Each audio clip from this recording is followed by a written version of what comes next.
So last weekend was Maker Faire Detroit. This is an event that celebrates science, technology, art, robotics, and these guys. Anyway, I'm Jason, the creator of the Tabletop Battlefield and Team Rocket Robotics. This is my recap of the event and some of the things that I found really interesting. So Maker Faire Detroit is one of the local Maker Faire events organized underneath the Make brand. Now in this case, I believe the largest sponsor is the Ford Motor Company, and because of that, it's held down at the Henry Ford Museum in Dearborn, Michigan each year. So like I said, I'm going to run through some of the more interesting things, and we'll start off with a fun little thing in the back here. This is actually the ticket. On the back of the Henry Ford Museum ticket, you get a $4 off Buddy's Pizza, just as a totally random aside, nothing to do with Maker Faire. If you're ever in the Detroit area and want to try some really good local Detroit restaurants, Buddy's Pizza is one of the most famous ones. But anyway, back onto the actual real content now. So right inside the door was the booth for the Prusa 3D printers, and in particular, I was interested in the SL1s. This is their new resin-based LCD printer. At the time of this recording, it's available for pre-order, I believe. Obviously, this guy had one, so some people do have it, but the bulk of them are not getting shipped out, I think, until August or September of this year. As you can see from this photo, while they were solving the never-ending problem of plastic Sisters of Battle, the lighting where they had this printer set up was just horrendous. I couldn't actually tell the quality of it. It did look really, really good. Whether we're talking GW quality yet with home printers, I don't know. I tried to get a sample so I could take home, paint it up like an actual gaming miniature, but unfortunately this booth didn't have anything to take. I probably should have offered some money for one of those Sisters of Battles miniatures, but I wasn't thinking of that at the time. Maybe that would have been kind of fun, because it would be kind of cool to take one of these miniatures from a resin printer, paint it up like a tabletop game piece, and see just how well it looks. Because once you get some paint on these things, that's going to really start to see any defects, layer lines, and that kind of stuff. So following that, the next step was to go attend a talk by the woman who runs a YouTube channel by the name of Beauty and the Bolt. I never heard of this channel going into the talk, but you know, being the fact that I do kind of run several small YouTube channels, it's always interesting to hear what other people in this space have to say.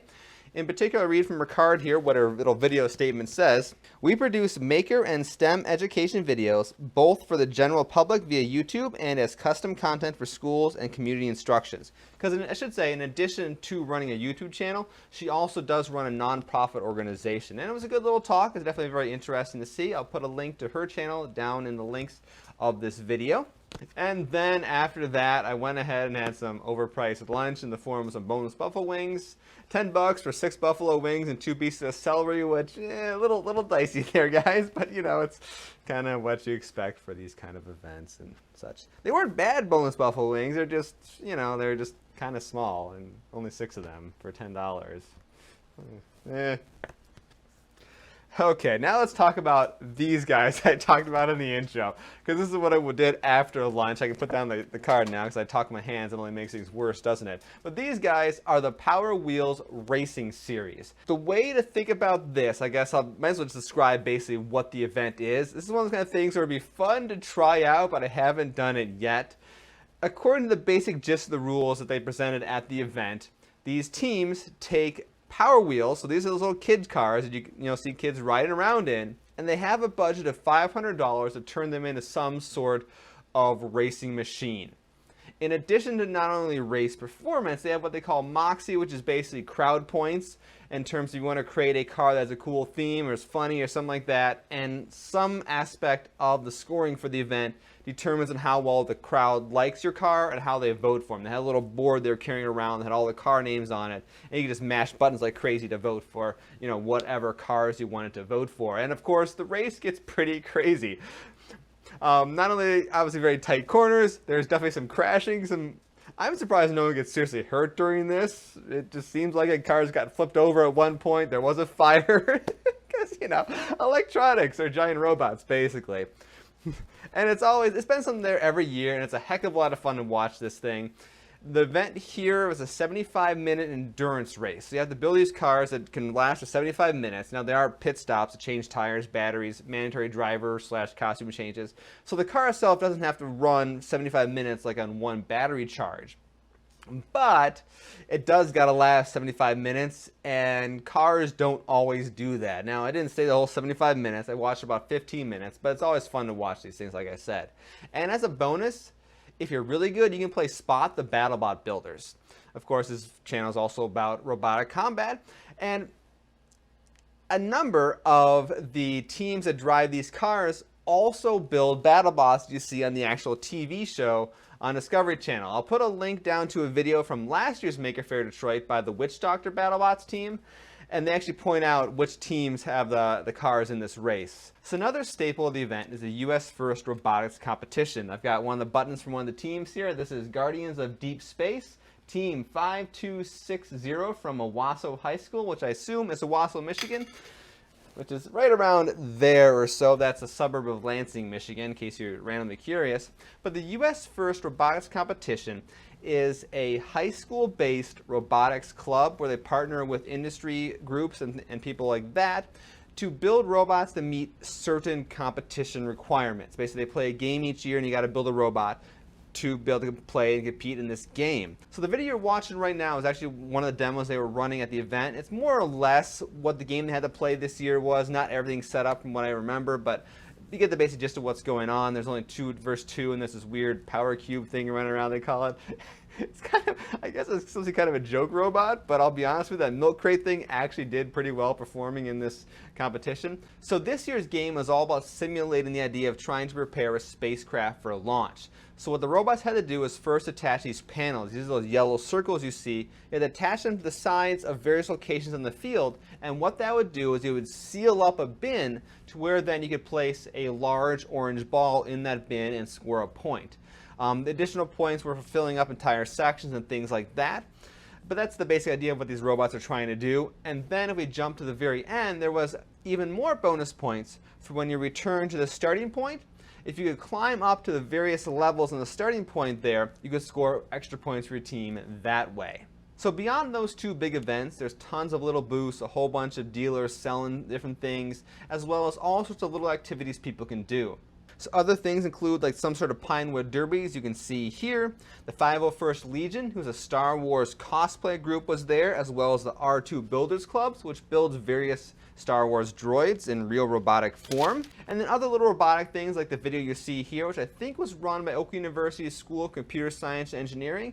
And it's a little fun game kids can play where you got to use pointy needles on the end of robots and try to pop the opponent's balloons.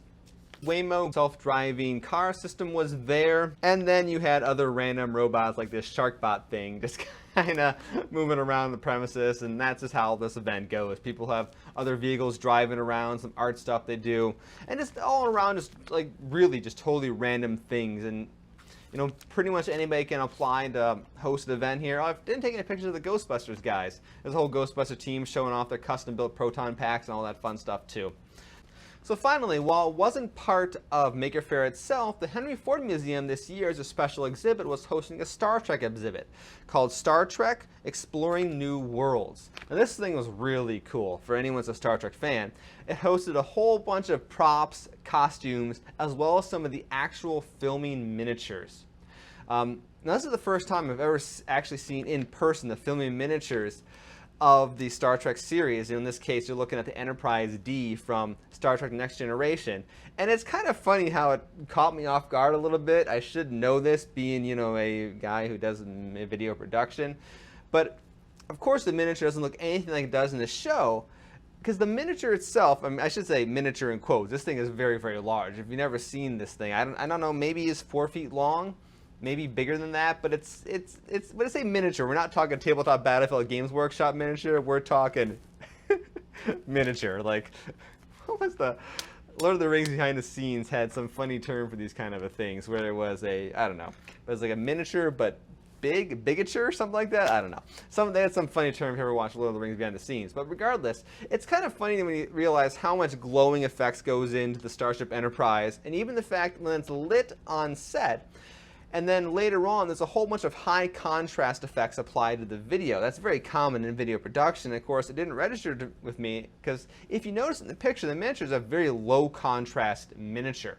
But if you go look at Enterprise D scrots from Star Trek Next Generation, it's obviously a lot higher contrast. And it's like, you know, I should have known that. I don't know why that's a surprise. Like I said, I should have known that. All the Kaladeshi stuff is shot that way. The live action stuff, even the CG stuff is shot that way too. But I don't know, for some reason that just caught me off guard. But it's still kind of cool to see these miniatures in person. And just one other cool little behind the scenes stuff here. This is one of the Romulan Warbird filming miniatures from Star Trek. And I guess I never really thought a whole lot about how they light up all the little dots for the windows in these models. At least in this case, you can see this little bundle of cables coming out the back. Kind of looks like a bunch of strands of hair. I'm pretty sure those are fiber optic cables for all the little lights you can light up on this ship. I don't know if the Enterprise has done the same way. It didn't have any fiber optic cables running off of it, so maybe it had just like a giant light inside that illuminated things. I'm not really sure, but I thought it was kind of cool how the Romulan Warbird was lit up with the fiber optic cables. Now finally on this particular event, I did grab a whole bunch of pictures of this guy right here. This is one of the phaser assault rifles that the various security forces use in like Voyager, and this particular one was from First Contact. Now I've never really had a huge desire to do any sort of Star Trek cosplay, but go ahead and put in the comments if you want me to try to build this guy. I think I might just justify making myself into a Federation security officer, because this guy was probably my most favorite weapon from the Star Trek franchise. So let's end with one little fun Michigan joke here. I'm tossing a little orange stress ball in the shape of a construction hat, as you guys can kind of see here. Another group that was there was the Michigan Department of Transportation. Now, let's talk about this in terms of how people view the Michigan Department of Transportation. In the United States, on the federal level, in terms of branches of the government that have the most respect, probably on that side you're going to find our men and women of the armed forces.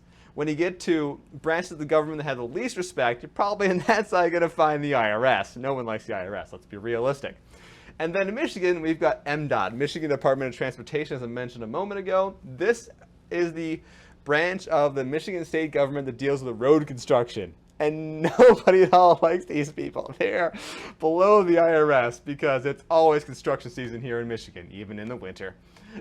But it was actually kind of interesting what they had to show off. This picture I'm showing you right now was a model of how their embankments work in terms of supporting the bridges for the interstates. Because some of the interesting challenges of the soil as well as temperature conditions in Michigan actually make it kind of difficult to build these things, and they're kind of running through a whole discussion on what the different layers were and the different materials used. So that was actually kind of interesting, and they were handing these things out, this stress ball in the shape of a hard hat worker's helmet thing. It really should have been in the shape of an orange construction barrel, because once again, that'd just be awesome if they were handing out orange construction barrel stress balls to people in Michigan. That would have just been fantastic. Oh, got it. So anyway, I'm definitely going to be using this as a test piece for Microflash Delta when his weapon's ready to go. But with that, let's call this review of Maker Faire Detroit done. It's definitely an awesome event. I go to it every year. I think I've been to it every year since it started about 9 or 10 years ago, maybe even longer. I honestly don't remember. It's been so many years. But I'll definitely look forward to going again in the future. And if you do have any of these local Maker Faire events near you, I recommend going to them. They are a heck of a lot of fun, and to see a lot of cool stuff, talk to some interesting people, and just learn about what people around you are doing in terms of making and building and wrecking and destroying and crashing Power Wheel cars, because why not? So once again, I'm Jason, the creator of the Tabletop Battlefield, as well as Team Rocker Robotics. So go ahead and hit that subscribe button here to see some of the build logs I've got coming up, like finishing up Microflash Delta. Still gonna do some more miniature painting. And like seriously, if you want me to try to build that assault rifle phaser from Star Trek, go ahead and leave a comment for that. But until next week, thanks for watching.